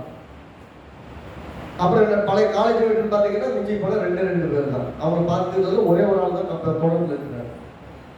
வேலை செஞ்ச இடத்துல பார்த்தீங்கன்னா ஒரு 4 பேர், ஒரு 5-6 பேர், அவ்வளோதான் ஃப்ரெண்ட்ஷிப். அதுக்கு எப்படியே பார்த்தா நல்லா இருக்கீங்களா அப்படின்னு விசாரிக்கிறது சரி, அவ்வளோதான். நான் என்ன சொல்றேன்னா, இந்த ஃப்ரெண்ட்ஷிப்பெல்லாம் வந்து போகிற மாதிரி தான் இருக்கும். டெய்லி கரெக்டாக மெயின்டைன் பண்ணணும், ரொம்ப வருஷமாக மெயின்டைன் பண்ணணும் அப்படின்னு சொல்கிற மாதிரி இருந்துச்சுன்னா ஆச்சரியமான விஷயம். அப்படி பார்த்தீங்கன்னா அப்போ கிட்டத்தட்ட காலேஜில் படிக்கிற அந்த வயதுலேருந்து எந்த வயது வரைக்கும் கூட ஒரு சில ஃப்ரெண்ட்ஷிப்பாக மெயின்டைன் பண்ணுறாங்க. அவங்க ஃப்ரெண்ட்ஷிப்பை நம்ம பார்க்குறாங்கன்னு அது பெரிய விஷயம். நாம் அவங்களோட ரிலேஷன்ஷிப்பில் இல்லை, கரெக்டாக அவங்களுக்கு அந்த டைம் ஸ்பெண்ட் பண்ணலன்னாலும் கூட நம்ம நேசிக்கிறாங்க, நம்ம விசாரிக்கிறாங்கிறது பெரிய விஷயம். அதாவது நம்மளை வேல்யூ பண்ணுறாங்கன்னு அர்த்தம். எந்த அடிப்படையிலும் நம்ம அன்பு கூறல, எல்லா நிலையிலும் நம்ம அன்பு கூறாங்க. அப்படின்னா நம்ம லாங் லாஸ்ட்ல தான் தெரியும் அவங்களுடைய அன்பு, உண்மையான அன்பு என்ன, உண்மையான ஃப்ரெண்ட்ஷிப் எதுன்னு சொல்லி. நிறைய சமயத்தில் போலியான ஃப்ரெண்ட்ஷிப் எல்லாத்தையும் ஏமாந்துறாங்க. உண்மையாவே நம்ம நேசிக்கிறாங்களோ நினைக்கிறாங்க, பட் இன்டென்ஷன் வேற. காலகட்டங்கள் ஒரு காலகட்டத்தில் வேற மாதிரி ஆயிடும். அப்ப ஞானமாய் வாழ்வது மிக மிக மிக மிக அவசியம். கவனிங்க, என்ன சொல்றாரு, நான் உங்களுக்கு கற்பித்தவைகளை நீங்கள் நினைத்திருப்பீர்களா, நீங்கள் சீசர்களா இருப்பீர்கள், எங்களுடைய நண்பர் சிநேகிதர்களா இருப்பீர்களா, நீங்க நான் சொன்னதெல்லாம் நீங்க கரெக்டா செஞ்சீங்கன்னா தான் என் ஃப்ரெண்டுன்னா. நான் கண்டிஷன் போடுறாரான்னு கேட்டா கண்டிஷன் கிடையாது. அவர் என்ன சொல்லுவாருன்னா, என்னை உண்மையா நேசிச்சா நான் சொல்றது செய்வேன். உண்மையிலே சொல்றேன், பெத்த அப்பா அம்மாவை உண்மையா பிள்ளைகளை நேசிச்சாங்கன்னா பிள்ளைகளுக்கு எந்த கண்டிஷன் போட வேண்டாம், அவங்க கரெக்டாக செய்யலாம். எதை மேலே சொல்றேன், உண்மையா பெற்றோர்களுக்கு பிள்ளைகளுக்கு பெற்றோர்களோட உண்மையான அன்பு இருந்ததுன்னா நீங்க எந்த கண்டிஷனும் போட வேண்டாம். They know how to live. They know how to maintain the distance. They know how to relate with everyone. எல்லாரோட எப்படி இருக்கணும், எப்படி எப்படி டிஸ்டன்ஸ் மெயின்டைன் பண்ணணும், எல்லாத்தையும் கரெக்டாக மெயின்டைன் பண்ணுவாங்க. நீங்கள் ரொம்பலாம் சொல்லியே கொடுக்க வேண்டாம். ரொம்ப காஷியஸாக இருக்கும். ஒரு சில காலகட்டம் நீங்கள் சொல்லி கொடுத்தீங்கன்னா போதும், ரொம்ப ஜாக்கிரதையாக இருப்பாங்க. அப்படின்னு என்ன அர்த்தம்? அந்த பிள்ளைகளுக்கு ஒரு சில காலகட்டங்களில் சில சில நல்லா தப்பு இல்லைன்னு நினைக்கிற எண்ணங்கள்லாம் வரும் ஒரு சில வயசுலலாம். இதெல்லாம் தப்பு இல்லை. ஆனால் அதை சரி செய்து கொண்டு வந்து அதை கரெக்டாக சொல்லிக் கொடுக்க உண்மையாக வாழ வைப்பாங்க. இல்லை சொல்லிங்க, நீங்கள் அந்த உபதேசத்தின்படி நினைத்திருந்தாங்க. யோவான் 15 14:23 பாருங்க. யோவான் 14:23 அதுக்கு முந்திர போயிட்டு இயேசு அவனுக்கு பிரதித்தமாக ஒருவன் என்னில் அன்பாக இருந்தான். அதுக்கு முந்திர போயிட்டு ஒருவன் என்னில் அன்பாக இருந்தான், அவனின் வசனத்தை கை கொள்ளுவான், அவனில் என் பிதா அன்பாக இருப்பான், நாங்கள் அவனிடத்தில் வந்து அவனோடு வாசம் பண்ணுவோம். என் மேல் அன்பு இருந்தா என் வார்த்தையை கை கொள்ளுவோம் அப்படிங்கிறார். அப்படின்னு அர்த்தம் என்ன சொல்ல வருகிறாரு? என் மேல அன்பு இருந்தா அதை செய்வேன், என் மேல அன்பு இருந்தா செய்வேன்.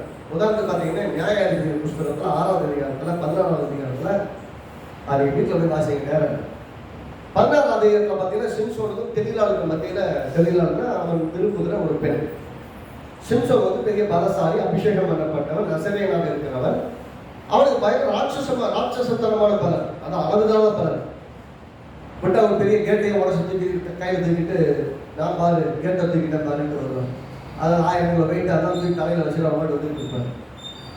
ஒரு கழுதையோட தாடை கடிச்சா போது 1000 பேரை கொண்டு ஓடுவார். அப்படி அவ்வளோ பலசாலி. ஆனால் கையில் 1000 பேர் இல்லாட்டாலும் ஆயிரக்கணக்கான பேரை கொல்லக்கூடிய பலசாலி. பாருங்க, அவன் வந்து தெளிலால் இருக்கிற ஒருத்தர்கிட்ட வந்து ஒரு பெண்ணிட்ட வந்து கேட்குறான். அந்த பெண் அடிக்கடி அவங்ககிட்ட தான் கேட்குறான், உண்மையிலே எவ்வளோ அன்பா இருந்தான். பலத்துடைய ரகசியம் என்ன எனக்கு சொல்லு. அவருடைய நோக்கம் என்ன? இவருடைய பலத்தை அறிந்து அதை வித்துட்டு காசாயிடும். எப்படி அந்த பலம் என்னன்னு தெரிஞ்சு எதிராளி கிட்ட சொல்லிட்டா இவனை மாட்டிக்கிட்டலாம், அவனுக்கு வேண்டிய காசெல்லாம் கிடைச்சிடும். இவனுடைய இன்டென்ஷன் எல்லாம் என்ன? இவருடைய பலம் தெரியணும், இவருடைய பலவீனம் தெரியணும். அந்த பலம் தெரிஞ்சதுன்னா இவன் எங்க இருந்த பலம் இருந்து அதை பலவீனப்படுத்திட்டா, பலவீனப்படுத்த வழி சொல்லி கொடுத்துட்டோம்னா அவன் நிறைய காசு கொடுப்பான், காசை வாங்கிட்டு செட்டில் ஆகிடும். இவன் உண்மையாகவே அவனிடத்தில் அன்பா இல்லை. அவனுடைய எண்ணம் எல்லாம் பொருளுக்காகத்தான் அவனிடத்தில் அன்பு. அவனுடைய பலவீனத்தை அறிந்து கொண்டு, அவனுடைய பலம் எங்க இருந்து, அந்த ரகசியம் எங்க அறிந்து கொண்டு சொல்லுவதற்காகத்தான் உறவில் இருக்கிறான். நல்லா கவனிக்கணும். அநேக சமயங்களில் உங்களுக்கு நண்பர்களாக பழகிறவர்கள், உறவுகளாக பழகிறவர்கள் உங்கள் பலம் என்ன, உங்கள் பலவீனம் என்று அறிந்து கொண்டு பழகுவார்கள்.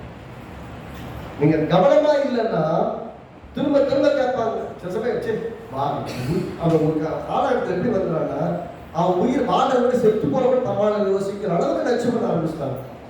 சில சமயம் அப்படி நடக்கும். எப்படின்னா திரும்ப திரும்ப திரும்ப உண்மையிலே நான் நேசிச்சேன், உண்மையிலே நான் நேசிச்சேன், உண்மையிலே நான் நேசிச்சேன் உன் பலத்தை சொல்லு. அவன் என்னென்னமோ சொல்லி சொல்லி சொல்லி பார்க்கிறான்.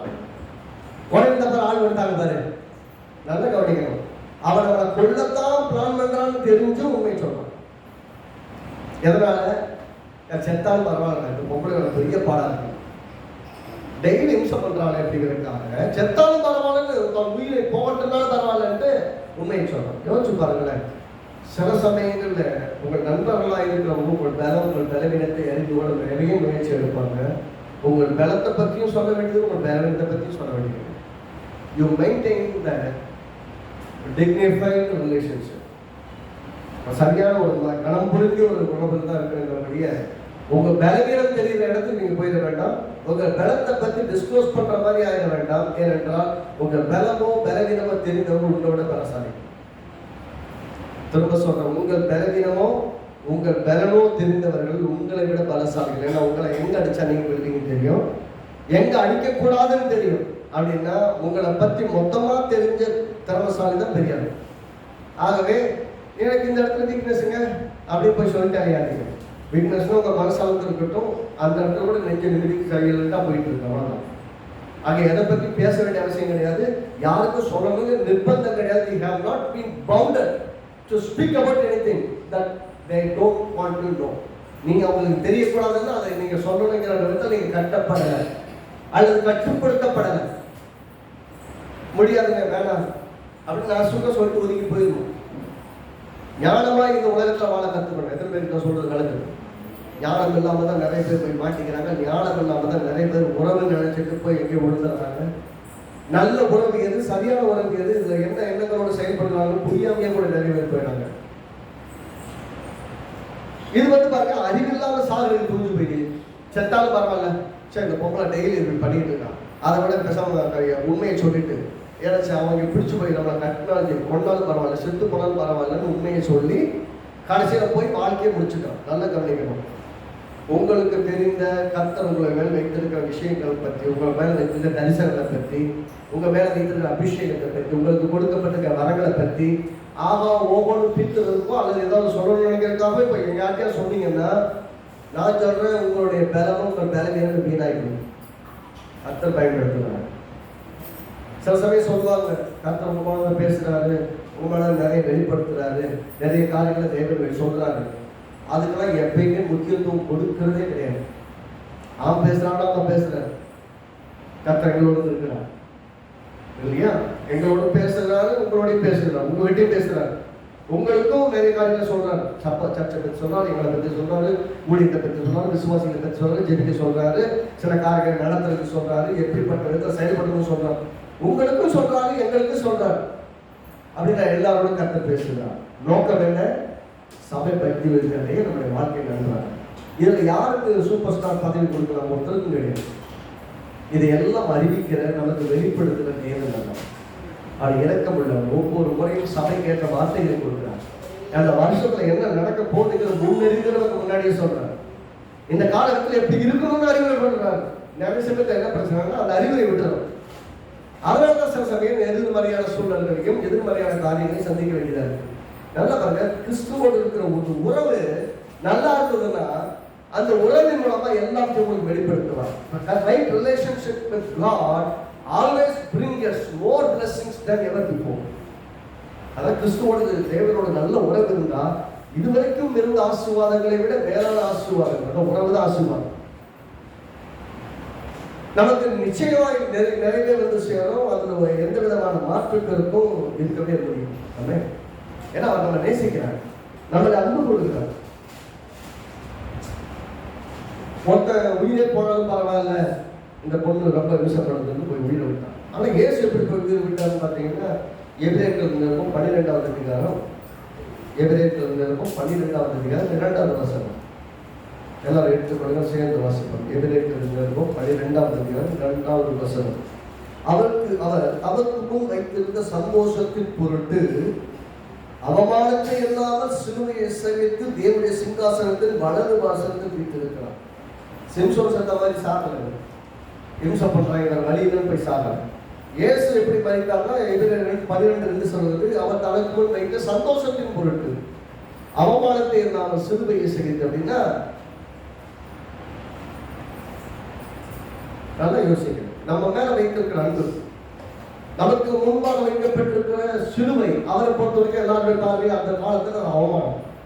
சிலுவையில ஒருத்தரை கொண்டாங்கன்னா அவமானம், தூக்கு பெரிய அவமானம் தானே. தூக்கு தண்டனை யாரும் தராங்க? மிக கொடூரமான கொலையாளிகளுக்கு அந்த குற்றவாளிகளுக்கு தராங்க. தூக்குல போட்டா இந்த காலத்தில் அது ரொம்ப பெரிய அவமானமான விஷயம். அது போலதான் அந்த காலத்துல சிலுவையில் அறையிறது. மிக கொடூரமான திருடர்களை தூக்கி இயேசு பக்கத்துல 2 பக்கம் சிலுவையில் அடிச்சார். நல்லா கவனிக்கிறது. நடுவில் இயேசு 2 பக்கம் திருடர். இயேசு திருடர்களில் ஒருவராக கருதப்பட்டார். 2 திருடர்கள் தான், 2 திருடர்கள் நடுவில் அவரை கொண்டாங்க. யோசிச்சு பாருங்க, நீங்க எல்லாம் என்ன பண்ணாங்க? திருட்டு பண்ணாங்க. நடுவில் இருக்கிற இயேசு ஒன்றும் பண்ணலாம், அவரும் திருடரை போல பார்க்கப்பட்டார். அவரை அவமானப்படுத்துறாங்க. உயிரை பண்ணி எங்கெல்லாம் வந்து நிறைய அற்புதம் பண்ணியவா இறங்கிடும். உண்மையிலே நீ கடவுளை பிள்ளைன்னு இறங்கிடும். நாம என்ன சொல்லிப்போம்? இந்த வந்தரம் பாருன்னு இருப்போம். அவர் வாயை பேசுறோம். பேசுவதற்கு நிறைய வாய்ப்பு கிடைக்குது. இயேசு எங்கேயுமே பேசுறாங்க. ஒரு சைட்ல இருந்து நியாயத்தை சொல்லணும்னு சொன்னாங்க, நியாயம் சொல்லல. ஏன்னா அவருக்கு தெரியும், எத்தனை நியாயத்தை சொன்னாலும் நியாயம் இருக்கிறவர் தேவன் மட்டும்தான். முடிவு தெரியும், நான் ஜீவனை கொடுக்க வந்திருக்கிறேன்.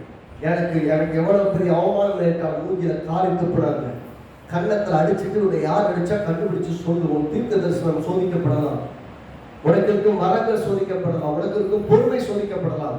உன்னை நிந்திக்கும்படியாக நடக்கலாம். உன்னோடு கூட இருக்கிறவர் பெரியவர் என்கிற உணர்வே, என் கூட கடவுள் தான் என்னை அப்படி அடிக்கிறாங்க, என்னை அப்படி நிந்திக்கிறாங்க, எனக்கு அப்படி பாடு வருதுன்னு யோசிக்கிற அளவுக்கு, இயேசு எப்போ உண்மையாக இருக்காராங்கிற கேள்வி கேட்கிற அளவுக்கு கூட உங்களுக்கு நெருக்கங்கள் வரும்.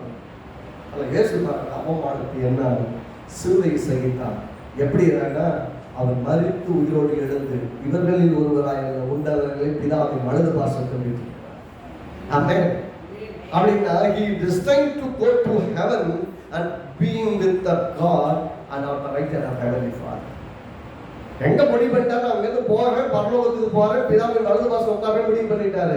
ஆனா இங்க நடந்த அவமானங்கள் பெருசா நினைக்கவே இல்லை. நான் சொல்றேன், இந்த பூமியில உங்களை அவமானப்படுத்துகிற கூட்டம் பெரிதா இருக்கலாம், மோசமான விதத்தில் நடத்துவதா இருக்கலாம். ஆனால் நீங்கள் ஏற்கனவே கிறிஸ்துவுக்குள் மரித்து உன்னதங்களில் பிதாவின் வலது பாசத்தில் கிறிஸ்துவோடு உட்கார வைக்கப்பட்டிருக்கிறீர்கள். அல்லேலூயா. ஏற்கனவே நீங்க அங்கதான் இருக்கிறீங்க. அந்த இல்லங்களுக்கு 1000 காரியங்கள் மக்கள் பேசட்டும், என்னென்னமோ பண்ணி பார்க்கட்டும், இயேசுவுக்கு இதை செய்தால் உங்களுக்கு செய்வார்கள். இயேசு சொன்னார், பட்டை மருந்து செஞ்சா பச்சை மருந்து எல்லாம் செய்ய மாட்டாங்கன்னு கேட்டார் இல்லையா? அவ்வளவு எல்லாவற்றும் கடந்து வந்தவருக்கு அந்த பாடு இல்லை, நமக்கெல்லாம் அந்த பாடு இல்லாமல் இருக்காது, இருக்கும். ஏனென்றால் அவர் சிநேகிதர், அவர் அந்த பாடு வழியாக போயிருக்கிறார், நாமும் அந்த பாடு வழியாக போக வேண்டியது வரும். ஆனால் பாடுகளே அல்ல, பரலோக பிதாவை முக்கியத்துவம் கொடுப்போம். பாடுகள் வரத்தான் செய்யும், அது வந்து போகும் வாழ்க்கை ஒரு பகுதியில. அவர் அன்பை ருசி பார்த்துட்டீங்கன்னா அவருக்காக எதை செஞ்சாலும் அது சிரமமாவே தெரியாது. ஆலயத்துக்கு வர சிரமமா தெரியாது, ஊழியத்தில் செய்யறது சிரமமா தெரியாது, கொடுக்கிறது சிரமமா தெரியாது, அவருக்காக வாழ்வது சிரமமா தெரியாது, அவருடைய வார்த்தைக்காக உத்தமமாய் நிற்பது பெரிய சிரமமா தெரியாது. எதெல்லாம் கர்த்தருக்காக செய்யறது உங்க வாழ்க்கையில சிரமமா தெரியுதோ, நீங்கள் உங்க அவரோட இருக்கிற உறவை கொஞ்சம் செக் பண்ணி பாருங்க. உங்க நண்பர்களாக மணிக்கணக்கா செலவழிப்பீங்க, ரோட்டு கடையில இருந்து மணிக்கணக்கா பேசுவீங்க. ஒரு டீயை வாங்கிட்டு 1.5 மணி நேரம் பேசிட்டு இருந்துட்டு, ஒரு டீயை வாங்கி குடிச்சிட்டு 1.5 மணி நேரம் பேசுவீங்க. ஒரே கடையில 3 டீ கூட ஆர்டர் பண்ணி குடிச்சிட்டு இன்னும் பேசிட்டு இருப்பீங்க. ஏனென்றால் அவரோடு இருக்கிற உறவை முக்கியத்துவப்படுத்துவது. வெட்டியவா பேசிட்டு இருக்கீங்க. ஒரு நாள் மாற்றி மாற்றி கரெக்டாக முன்னாடி சிரிச்சுக்கிட்டு மணிக்கணக்கா செலவழிக்க நம்ம ரெடியா இருப்போம். ஏனென்றால் உறவு. அவர் அன்பை ருசி பார்த்தாச்சுன்னா, நமக்காக அவர் செய்தது எல்லாத்தையும் தியானிச்சு பார்த்தாச்சுன்னா, அவருக்காக செய்வது மிக சிரமமாய் நமக்கு இருந்தால் அவருக்காக வாழ்றது சிரமமா இருக்காது. அவை சிரமமா இருந்தால் நாம் அந்த தேவன்களை இன்னும் அதிகமாய் வளர நிரப்பப்பட வேண்டிக் கொள்ளும். ஆண்டவரே, உமக்காக இதுல நான் கஷ்டமா ஃபீல் பண்றேன், உமக்காக வாழ்றதுல கஷ்டமா ஃபீல் பண்றேன், எனக்கு உதவி செய்யுங்க ஆண்டவர், இன்னும் அதிகமா உங்களோட உறவாடணும், இன்னும் அதிகமாக உமக்காக வாழணும், எனக்கு உதவி செய்யுங்க ஆண்டவரை ஜெபம் பண்ணுங்க, கர்த்தர் உங்களுக்கு உதவி செய்வார். ஆமென். அப்ப தடைகள் சூழ்நிலையில இருக்கும் போதும் பார்த்து எல்லாம் பாருங்க. அம்மா வீட்டுல பார்த்து பிள்ளைங்க எல்லாம் சும்மா நமக்கு புரியுதுக்காக எளிமையா போயிட்டு சொல்லுவோம். அம்மா வீட்டுல பிள்ளைகளை பார்த்துக்கிறாங்க, ரைட்டா? பிள்ளைகளை பார்த்துக்கிறாங்க, கணவரை பார்த்துக்கிறாங்க. சரி, பிள்ளைகளை மட்டும் இருக்கும். பிள்ளைகளை அம்மா வீட்டுல பார்த்துக்கிறாங்க. ஆனா ஸ்கூல்ல டீச்சர்ஸ் எல்லாம் பிள்ளைகளை பார்த்துக்கிறாங்க, ரைட்டா? உள்ள அந்த பிள்ளைகளை பத்திரமா வச்சுட்டு அவங்க போதிச்சு உங்களை மாதிரி அங்கே பராமரிக்கிறாங்க, அவங்க சொல்லி கொடுக்குறதெல்லாம் பராமரிக்கிறாங்க. சரி, ஆனா ஒரு ஆளுக்கு ஒண்ணுமே கிடைக்காது. யாருக்கு? வீட்டுல அம்மா பிள்ளைகளை பராமரிக்க அந்த அம்மாவுக்கு ஒண்ணும் கிடைக்காது. யாருக்கு போய் கொடுக்க போறலாமா, நீ நல்லா பிள்ளை வச்சிருக்கோமா அப்படின்னு புதுசா பாராட்டு பத்திரம் யாரும் கொடுத்து போக போறது இல்லை. வீட்டுல இருந்து வந்து இந்த மாதிரி எக்ஸ்ட்ரா கொஞ்சம் காசு வாங்கிக்கும், நீ நல்லா பிள்ளைங்க பார்த்துக்கிற யாரும் தர போறது கிடையாது. ஆனா டீச்சருக்கு சம்பளம் கிடைக்கும், பிள்ளைகளை பார்த்துக்கிறதுக்கு சம்பளம் கிடைக்கும். டீச்சருக்கு சம்பளம் கிடைக்கும், அம்மாவுக்கு ஒண்ணும் கிடைக்காது.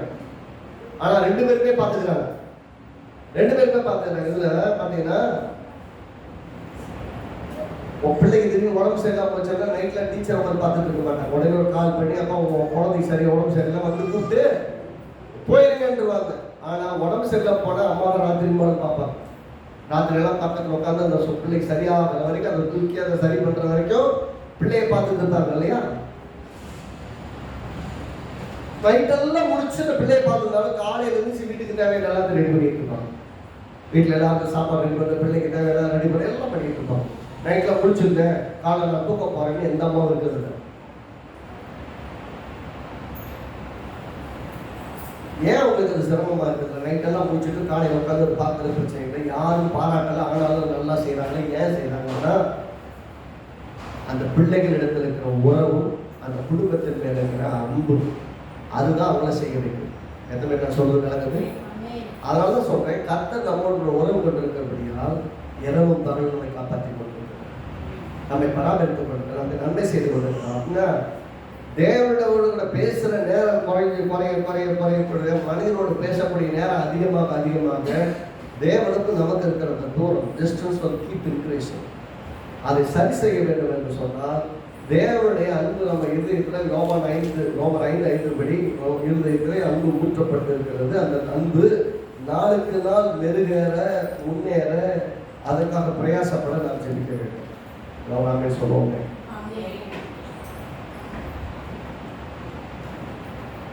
இயேசு சிலுவையின் மரண பரியந்தம் கீழ்ப்படித்தார் என்று சொல்லி பிலிப்பியர் 2:8 சொல்லுது. இயேசு வந்து சாதன அந்த கடைசி வினாடி வரைக்கும் பிதாவானவருக்கு கீழ்ப்படிந்து உயிரை கொடுத்தார். ஆகவே அவர் உன்னதங்களிலே உயர்ந்த இடத்தில் வைக்கப்பட்டார். நீங்களும் நானும் அந்த உறவை காத்துக் கொள்வதற்காக பிதாவானவர் குமாரனிடத்தில் உறவை காத்துக் கொள்வதற்காக கடைசி வரை கீழ்ப்படித்தார், உன்னதங்களில் உயர்த்தி வைத்தார். நீங்கள் நான் சொன்ன சத்தியத்தை நீங்கள் கை கொண்டு நடந்தால் நீங்கள் எனக்கு சிநேகிதர்களாக இருப்பீர்கள் என்று சொன்னார். அப்ப அந்த ரிலேஷன்ஷிப் நல்லா மெயின்டைன் ஆகணும்னா அன்பு நிமித்தமாக இயேசு கிறிஸ்துவுக்கு கீழ்ப்படிவதும் அவர் சொல்வதை செய்வதும் அவசியம். அப்படின்னா அர்த்தம், அவரை நேசிப்பீர்களானால் செய்வது கஷ்டமே கிடையாது. அவர் சொல்றது ஈஸியா செய்ய முடியும். கடைசி வரைக்கும் இயேசு ப்ரூவ் பண்ணார். எபிரேயர்கள் 5வது அதிகாரம் 8வது வசனத்தை பார்த்தீங்கன்னா, எபிரேயர்கள் 5:8 அவர் குமாரனாக இருந்தும் பாடுகளினாலே கீழ்ப்படுவதை கற்றுக்கொண்டு, நல்லா கவனிக்கணும், அவர் குமாரனாக இருந்தும் இயேசு பிதாவின் பிள்ளையாக இருந்தும் பாடுகளினாலே கீழ்ப்படுவதை கற்றுக்கொண்டு. அப்படின்னா இயேசுக்கு பாடுகள் தான் கீழ்ப்படுவதை கற்றுக்கொண்டதா அப்படின்னு கேட்டா, பாடுகள் மத்தியிலும் கீழ்ப்படிவதுதான் சரி என்பதை வெளிப்படுத்தினார். நான் சொல்றவங்களுக்கு கஷ்டம் வரும்போதும், பாடுகள் வரும்போதும், மற்றவர்கள் உபத்திரவங்கள் ஏற்படும் போதும் நான் சொல்றேன், இந்த குழப்பிடக்கூடாது. அதை பற்றி அடுத்து தனியாக பேசப்போம். கிறிஸ்துவின் நிமித்தம் நமக்கு வரும் பாடுகளை தவிர வேற எந்த பாடு ஏற்றுக்கொள்ளக்கூடாது. கிறிஸ்துவுக்காக வாழ்றதுக்காக வருகிற பாடு, சுவிசேஷ அறிவிக்கிறதுக்காக பாடு, கிறிஸ்துவுக்காக வாழ்றீங்க, வீட்டில் ஏற்றுக்க மாட்டாங்க, உங்களை படுத்துறாங்க அப்படின்னா அது மட்டும்தான் பாடுடைய மற்ற எந்த பாடையும் ஏற்றுக்கொள்ளக்கூடாது. அதுக்கு விரோதமாக நிற்க வேண்டும், அதுக்காக ஜெபிக்க வேண்டும். அந்த பாடுகளுக்கு தேவன் விடுவிக்கும்படியாக நீங்க என்ன பண்ணணும்? பிரயாசப்பட வேண்டும், ஜெபிக்க வேண்டும். எல்லாம் கர்த்தருக்கு தான் வருது. கர்த்தர் ஒப்பு கொடுக்கலான்னு நம்மளை படுத்துவாங்களா? அப்படி தான் அலையக்கூடாது. அப்ப கடினமான பாதையில மோசமான சூழ்நிலை இருக்கும் போது அவர் நம்மை ரட்சிக்க வேண்டும், அந்த இடத்துல காக்க வேண்டும் என்பதற்காக நம்ம ஜெபிக்க வேண்டும். ஆகவே ஏனென்றால் அவரோடு இருக்கிற உறவு உங்களுக்கு ஆசீர்வாதமாக இருக்கிறது. அதற்கு விரோதமாய் ஒரு சக்தி வேலை செஞ்சுட்டு இருக்கு. அந்த உறவிலிருந்து துண்டாடுவதற்காக, அந்த உறவிலிருந்து செப்பரேட் பண்றதுக்காக நான் சொல்றேன், காரியங்கள் அப்படியே போகப்படுது. ஒருவேளை இன்றைக்கு கடினமாக இருக்கலாம், ஆனால் எப்போதும் அந்த தேவனுக்குள் உங்கள் உறவு நிலைத்திருக்கும், அவரோடு இருக்கிற ஐக்கியம் நிலைத்திருக்கும், அவரோடு இருக்கிற அன்பு நிலைத்திருக்கும். எந்த சூழ்நிலையும் அந்த அன்பு மாறாத அன்பாக இருக்கும். என்னால் கிறிஸ்து உங்களுக்குள் வாழ்கிறாரே, பிதாவானவருடைய மகிமை உங்களுக்கு வெளிப்படுகிறதே, நீங்கள் எல்லாரும் கிறிஸ்துவின் நண்பர்களாக இருக்கிறீர்களே. ஆக அவர் ஃப்ரெண்டுன்னு சொல்லிட்டாருன்னா அந்த ஃப்ரெண்டை கடைசி வரை மெயின்டைன் பண்ணலாம். 2 தீமோத்தேயு 2:13 சொல்லு, நாம் உண்மை இல்லாதவர்களாக இருக்கும் போதும் அவர் உண்மை உள்ளவராக இருக்கிறார். We are not faithful, yet he is faithful. 2 தீமோத்தேயு 2:13 அப்படியே சொல்ல, நாம் உண்மை இல்லாதவர்களாக இருக்கும் போது கிறிஸ்து நமக்கு உண்மை உள்ளவராக இருக்கிறாரு. அப்படின்னா நம்முடைய ஃபெய்த்ஃபுல்னஸ்னால அவர் ஃபெய்த்ஃபுல்லா இல்ல, அவர் ஃபெய்த்ஃபுல்னஸ்ல இருக்கிறார், நாம ஃபெய்த்ஃபுல்லா இல்லாதப்பையும். ஆகவே அந்த அன்பு நம்மை பொய்க்காது, அந்த அன்பு பொய் சொல்லாது, அந்த அன்பு மாறாது. ஆகவே விசுவாசத்தில் நிற்போம், அன்பில் நிற்போம், கர்த்தருடைய எல்லா சூழலையும் பார்த்துக் கொள்வோம். எல்லாமே சொல்லுவோமே ஆமே. ஆகவே வாழ தீர்மானிக்கணும், எந்த சூழலையும் ஜெயிக்க தீர்மானிக்கணும், எந்த சூழலையும் அவர் உறவை முக்கியத்துவப்படுத்தணும். அதற்கு நாம் எல்லாம் நண்பர்களாக இருக்கிறோம் என்பதை முக்கியத்துவப்படுத்தணும். ஆகவே நீங்க போறீங்க, ஜெபம் பண்ண போறீங்கன்னா உங்க நண்பர்கிட்ட எல்லா விஷயத்தையும் ஷேர் பண்ணுவீங்க. அந்த விஷயத்தெல்லாம் கர்த்தராகிய இயேசு கிறிஸ்துவுக்கு மறந்துன்னு சொல்லணும். He understands. உங்களை புரிந்து கொள்வார். இருக்கிற நேரத்தில் அப்படியே போய் நிடுங்க, நான் தப்பு பண்ணிட்டேன்னா அப்படியே போய் நிடுங்க, தப்பு பண்ணிட்டாண்டவர் எனக்கு உதவி செய்யுங்க. He embraces you. அதை கட்டி தழுவிக்கிறார். என் பிள்ளை உண்மையை சொல்லி வந்து நிற்கிறது. ஏன்னா அந்த பிள்ளை வந்து தேவனுக்கு பிடிக்கும். அவரை மீண்டும் பலப்படுத்துவார், வாழ வைப்பார், வெற்றியாய் வாழ வைப்பார். முன் இருந்ததை விட நம்ம ஆசிரமமா வாழ வைப்பார். ஏனென்றால் தன் பாவங்களை மறைக்கிறவன் வாழ்வடைய மாட்டான், அறிக்கை செய்து விட்டு விடுகிறவன் இரக்கத்தை பெறுவான். அப்பா நடந்து போச்சைகளுக்காக போகிறது இல்லை, வாழ்வதற்கான வழி இருக்காது. அதற்காகத்தான் கர்த்தர் நம்மை நண்பர்களாக அழைத்திருக்கிறார்.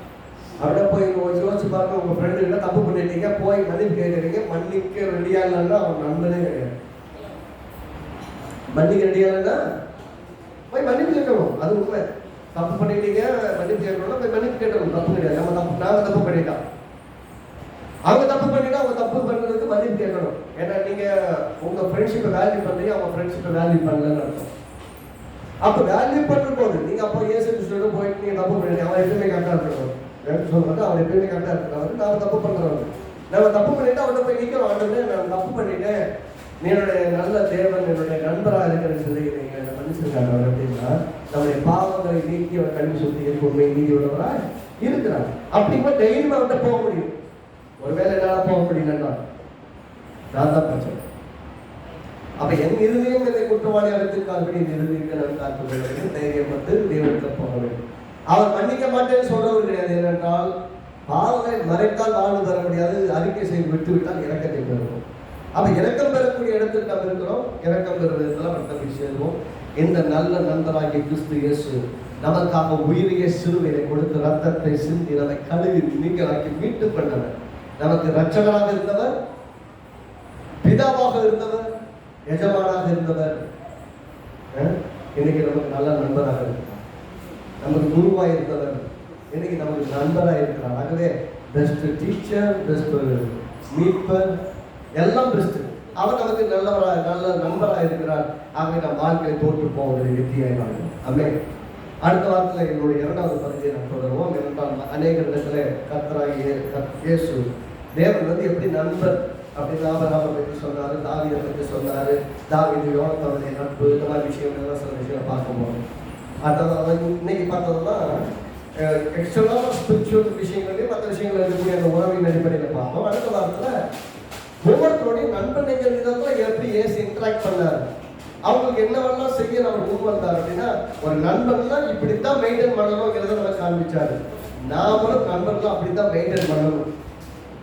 அப்படி மெயின்டைன் பண்றதுக்கு தகுதியானவங்க தான் நம்ம நண்பர்களாக பார்த்துக்கணும். நண்பர்களா இருக்க தகுதியே இல்லாதவங்க நிறைய பேர் நண்பர்கள் சொல்லுவாங்க, அதில் பிரயோஜனமே கிடையாது. விசுவாசிப்போம், வெற்றி கொள்வோம், முன்னேறுவோம். ஸ்டேட் எல்லாரும்